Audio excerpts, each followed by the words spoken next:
My parents sold my car to pay for my sister's wedding, so I walked away without saying goodbye, and what happened next shocked them. I'm a 24-year-old guy. My first car wasn't just transportation, it was a symbol of everything I worked for. It took me 3 years of part-time jobs, late-night shifts, and giving up every vacation I could have taken just to save up enough. While other students were partying or flying off for spring break, I was stocking shelves, changing oil at the local garage, and calculating every dollar like my life depended on it. I wasn't just saving for a car, I was building something that felt mine, something no one could take from me. It was an old 1972 Chevy Chevelle. Rusted, worn, barely running, but I saw potential. My grandfather did too. He used to be a mechanic. Before his hands gave out, and when he saw that car, his eyes lit up like he was 20 again. Every weekend, we worked on it together, placing panels, rewiring the engine, restoring the paint job by hand. It wasn't just a project, it became our ritual. He passed away last year, not long after we finished the engine. I sat behind the wheel. I swear I could still hear his laugh coming from the passenger seat. At home, I was always the quiet one, the afterthought. My parents poured their attention into my younger sister, Madison. Dance recitals, birthday blowouts, new phones every year. I didn't mind, not at first. I figured if I had just kept my head down and worked hard, eventually I'd earn my place. But the truth is, I never really had one. Last week I finally replaced the last part, the custom exhaust. The car roared to life like it had a soul. I decided I'd take a solo road trip across the state. It's just me, my music, and the open road. I had no idea how short-lived that freedom would be, the week before my trip. Our house turned into chaos, flowers, fabrics, phone calls. My sister Madison's wedding was all anyone could talk about. I couldn't go 5 minutes without hearing about caterers or color palettes. I tried to be supportive, really. She was my little sister, after all. But it was hard not to notice how the entire world seemed to revolve around her. One night at dinner, Mom said, Madison's venue added another fee, but we'll figure it out. She said we, but she didn't mean me. I was invisible, like always. Dad grumbled something about the cost of memories. And Madison laughed, saying, you can't put a price on perfection. I just kept eating in silence. I'd offered to give her a small wedding gift, a handmade sign for their new house. She barely looked up from her phone before saying, oh, that's cute, I guess. That's how it always was. Growing up, she got dance lessons, summer camps, and a car for her 16th birthday. Hi. Mine was a used bike that barely worked. Whenever I mentioned it, Mom would sigh and say, she's younger, she needs more help. It didn't matter how hard I worked or what I achieved. I was the reliable one, the background support character in their story. I spent my evenings in the garage, polishing the Chevelle, tightening bolts that didn't need tightening just to drown out the noise.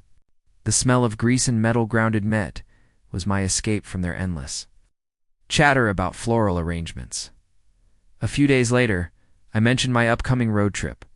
Madison barely looked up. You're really doing that?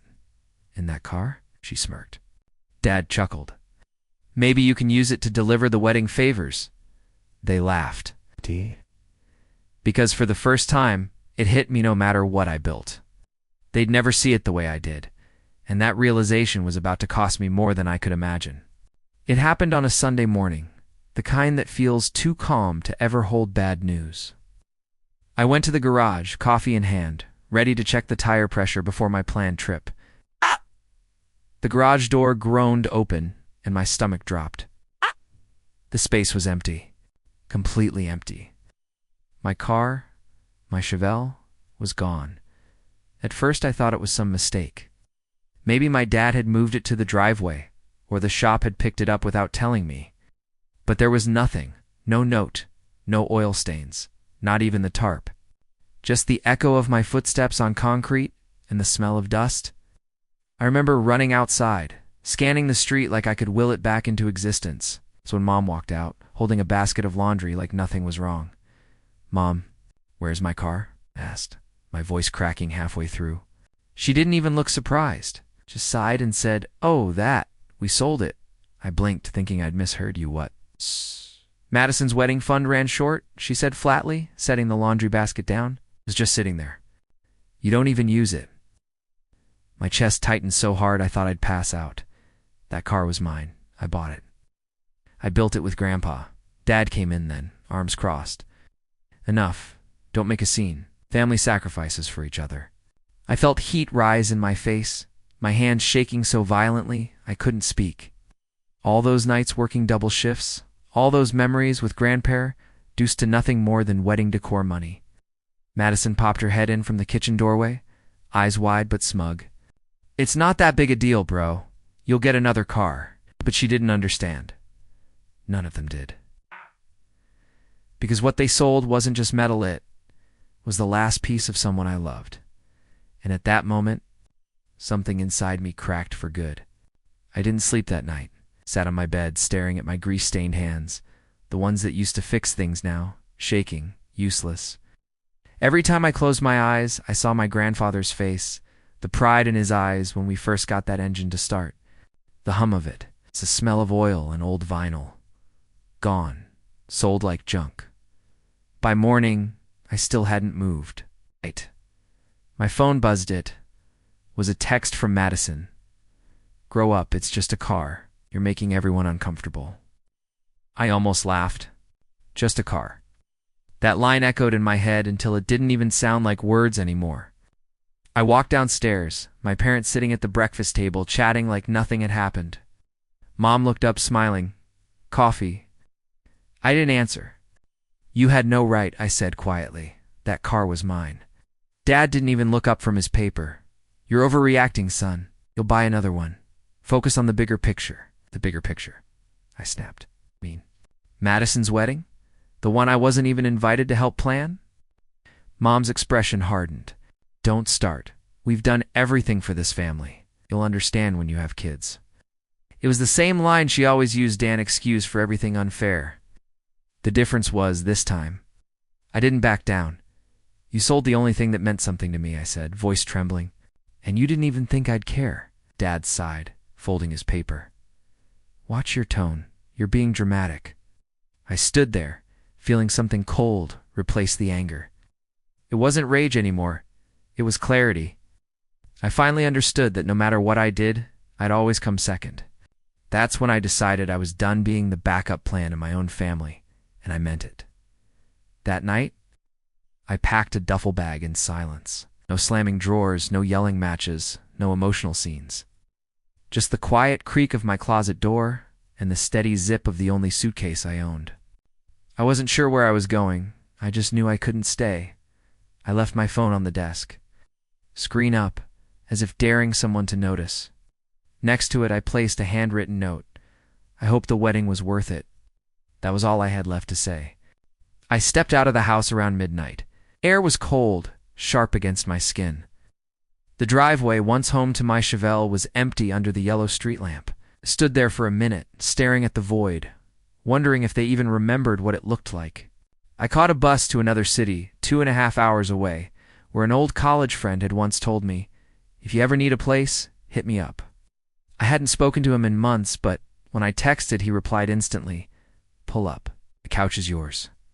On the bus, I kept my head pressed against the window, watching the lights blur into nothing. My chest felt hollow. It wasn't just about the crit, never was. It was about being invisible for so long that I'd started to believe I didn't deserve more. No one called, no one messaged, not that night, not the next day. They noticed the car when it was gone. They noticed the money when it was spent. But me? They didn't even notice I had left. And somehow, it hurt more than anything else. But it also confirmed one thing: I wasn't coming back. The first few weeks in the new city felt strange, like I was living in someone else's skin. My friend Tyler offered me his couch, a job at the local auto shop, and a fridge full of cheap beer. It wasn't much, but it was more warmth than I'd felt at home in years. The shop was small just to bathe, an old radio, and the constant smell of gasoline and rubber. But it grounded me. Fixing things was the only language I ever truly understood. The first time I pulled an engine apart there, I felt something click back into place, not just the bolts, but me. Months passed quietly. I'd wake up before dawn, work until my hands were raw, then crash on that lumpy couch. Tyler never asked questions, and I never offered explanations. At night, I'd scroll through social media, pretending I wasn't searching for them, but I always ended up on Madison's wedding photos. Everything looked perfect. The venue, the dress, the fake smiles. My parents beamed beside her, their golden child. No sign of me, not even in the background. It was like I'd been erased. And yet, part of me felt relief. No expectations, no guilt trips, no lectures about family duty. Just quiet, just freedom. Still, the ache never fully went away. I'd walk home from work and spot cars like Mina, flash of chrome, a curve of steel, and my heart would leap, then fall again. Every night, I swore I'd stop caring, but deep down, I couldn't. That car wasn't gone, it was stolen. And whether I admitted it or not, I wanted it back. I just didn't know the universe was about to hand me that chance in the most unexpected way possible. It happened 6 months later. On an ordinary Tuesday afternoon, I was in the middle of replacing brake pads when my phone buzzed with a message from an unknown number. Normally, I ignore random texts, but something about the first line froze me. "Hey, are you the guy who owned a '72 Chevelle?" My stomach dropped. I wiped my hands on a rag, heart hammering, and typed back, "Yeah, why?" The next message came with a photo. My car, my actual car, same color, same rims, same faint dent in the rear bumper. It was sitting in a driveway somewhere, looking tired but alive. The sender continued, "I think I just bought it. Found an old photo album under the seat, pictures of you and an older man fixing it. I thought you'd want it back." I had to sit down. My hands were shaking so badly the wrench slipped from my grip and clattered across the floor. The album, Grandpa's photos. I thought those were gone forever. I called the number immediately. The guy on the other end, his voice calm, told me he bought it cheap off a private seller who didn't seem to know much about its history. I almost laughed at the irony. Of course, my parents wouldn't tell the truth. They probably pawned it off just to make a quick sale. The man's name was Eric, and when I asked if I could buy it back, he hesitated. "I like the car," he said, "but I can tell it means a lot to you. If you're willing to make the trip, come get it." The trip back home. The very place I swore I'd never return to. I stared at the message for a long time, pulse pounding. Part of me wanted to delete it, to keep pretending I'd moved on, but another part, the one still. Hearing my grandfather's laugh, knew I had to go. The drive back home felt surreal. The closer I got, the tighter my chest became, like my body was warning me that crossing that city line would reopen wounds I'd tried to bury. But when I finally pulled up to Eric's house, all of that tension melted into something else. Ah, there it was, my Chevelle, sitting in the sunlight, a little duller than before, but still mine. The faded blue paint caught the light just right. And for a moment, I felt 16 again, standing next to Grandpa in that dusty garage. I ran. My hand along the hood, and it was like shaking hands with a ghost. Eric stepped out, wiping his palms on his jeans. "I can tell this car's got history," he said. "It deserves to go home." I handed him the payment, my throat tight. You have no idea what this means to me. When I turned the key, the engine sputtered before roaring to life. The sound made my eyes sting. It wasn't just an engine, it was a heartbeat, mine, Grandpa's. Every piece of effort we'd poured into it. I should have just driven away, started fresh. But something in me refused to leave it unfinished. I needed closure, not revenge. Not forgiveness, just the chance to look them in the eyes and show them what they threw away. So I headed toward my parents' house. The roads I knew by memory now felt foreign, heavier somehow. When I parked outside, I saw the curtains twitch. Madison's car was in the driveway. The front door opened before I even stepped out. My father stood there, his expression frozen halfway between shock and guilt. "Hi, Dad," I said softly, gripping the steering wheel. "Thought you might want to see what your family's sacrifice looks like now." And for the first time, he had no words. The air felt heavy the moment I stepped out of the car. My father stood in the doorway, arms crossed, trying to mask surprise with authority. Behind him, I saw my mother hovering nervously, ringing. Her hands like I was a problem that needed managing, not a son returning home. "Well," Dad finally said, voice low, "you decided to come back? I gave a small laugh that didn't reach my eyes. Not exactly. I just came to pick up something that never should have left me. His eyes flicked toward the car, and for a second, I thought I saw regret, but then he smirked. You're still holding on to that thing. It's just metal, son. Family's what matters. Family, I repeated. You mean the one that sold my memories for catering money? Mom stepped forward, her tone falsely sweet. We were under a lot of pressure, honey. You don't understand what it's like planning a wedding. We missed you. Why don't you come in? Madison's here. Madison appeared behind them, wearing designer clothes and a practiced smile. Oh my God, you actually came, she said, tilting her head like she was humoring a stranger. Didn't think you'd still be mad about the car thing? I looked at her for a long time, the silence louder than any argument we'd ever had. Then I said quietly, You took everything I built and called it nothing. That's not something I can forgive. Dad's voice hardened. Watch your tone. You don't talk to your mother or sister that way. I reached into my jacket and pulled out the title, set it on the small table by the door. You don't have to worry about that anymore. This. I gestured to the car as the last piece connecting me to this house. Then I turned and walked back toward the CHEVLL. No one tried to stop me. Not a word. Just the sound of the door closing behind me final. Cold and deserved. Weeks passed after that confrontation, and I didn't think about them much. Everything into work, into the Chevelle, into building a life that finally felt like mine. For the first time in years, I wasn't living under someone else's roof or expectations. I was just free. Then one afternoon, my phone rang. Block number, I let it go to voicemail. It rang again and again. On the third call, I picked up, more annoyed than curious. Hello. Silence at first. Then, a familiar voice smaller than I remembered. Hey, it's Dad. I didn't say anything. I let him sit in it. I know you're probably still angry, he continued. But things have changed. Madison's husband left her. Took most of their savings with him. We've had to sell the house. There it was. The sound of their carefully curated world crumbling. But instead of satisfaction, I just felt empty. We're staying in a rental now, he went on. Your mom's trying to get a loan. It's been rough. We could use a little help.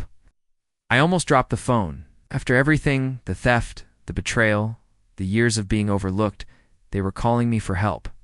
Why are you calling me now? I asked flatly. A long pause. Because you're responsible. You always have been. There it was. Not love. Not apology. Just expectation. Still seeing me as the backup plan. I took a breath, looked out at my car in the driveway. The engine I'd just tuned, the body I'd just polished, the life I'd rebuilt with my own hands. I hope Madison's wedding was worth it, I said, calm and cold. And then I hung up. No rage, no drama, just silence. The kind that finally belonged to me. After that call, something in me shifted for good. I didn't feel guilt. I didn't feel doubt. Just a quiet kind of strength that had taken me years to find. I threw myself into my work like never before. I picked up extra shifts at the shop, learned welding from one of the older mechanics, and started taking night classes in automotive restoration. It wasn't about running from the past anymore. It was about building something new, something mine. Tyler, the friend who took me in when no one else did, introduced me to a guy who owned a custom car shop downtown. They specialized in vintage builds, Chevels, Mustangs, old Dodge Chargers. I showed him photos of my car, told him the story, and he just nodded and said, You've got skill? Start Monday. The job paid more than anything I'd done before. In a few months, I'd moved out of Tyler's place into a small apartment with a garage of my own. No more couch cushions. No more waking up to wedding nightmares. It's just quiet mornings and the sound of tools clicking into place. Sometimes, I'd see Madison's old Instagram posts, her pictures with her now ex-husband gone, captions replaced with vague affirmations and motivational quotes. My parents had stopped posting altogether. A few mutual family friends told me they'd downsized into a small duplex on the edge of town. I didn't hate them. Not anymore. I just didn't need them. My Chevelle sat in my garage, shining brighter than it ever had. Not because of what it used to be, but because of what I'd turned it into. And for once in my life, I wasn't chasing their approval. I was driving towards something better, and I wasn't looking back. On my 25th birthday, a letter showed up at my apartment. No return address, but the handwriting was familiar, tight, elegant, always trying too hard. My mother. I stared at it for a while before opening it. Inside was a folded sheet of paper, no card, no gift. Just ink on a page, trying to dress guilt up as sincerity. We've been thinking about you a lot. Madison isn't doing well, and your father's back problems have gotten worse. I know mistakes were made, but families move past these things. Maybe you could come for dinner sometime. It'd be nice to see you. Love, Mom. No apology. No ownership. Just vague references to mistakes and an invitation to return like nothing happened. Like the car hadn't been sold. Like I hadn't been treated like a tool to be picked up only when useful. I didn't cry. I didn't rage. I folded the letter neatly and placed it in a drawer I never opened again. That night I walked into my garage. The Chevelle was parked perfectly under the light screen. Powerful, reborn. I ran a hand along the fender, feeling the smooth paint, the cool metal. I slid into the driver's seat, turned the key, and the engine growled awake. The whole room vibrated with it, like the car was alive again, like I was alive again. For the first time, I wasn't haunted by their voices in my head. I didn't feel like a background character. I felt like the main one. I thought about replying to the letter, but then I realized I already had. Every mile I drove in that car, every part I replaced, every boundary I set, that was my reply. Not in words, but in everything I'd become without them, and that, more than anything, was the justice they never saw coming.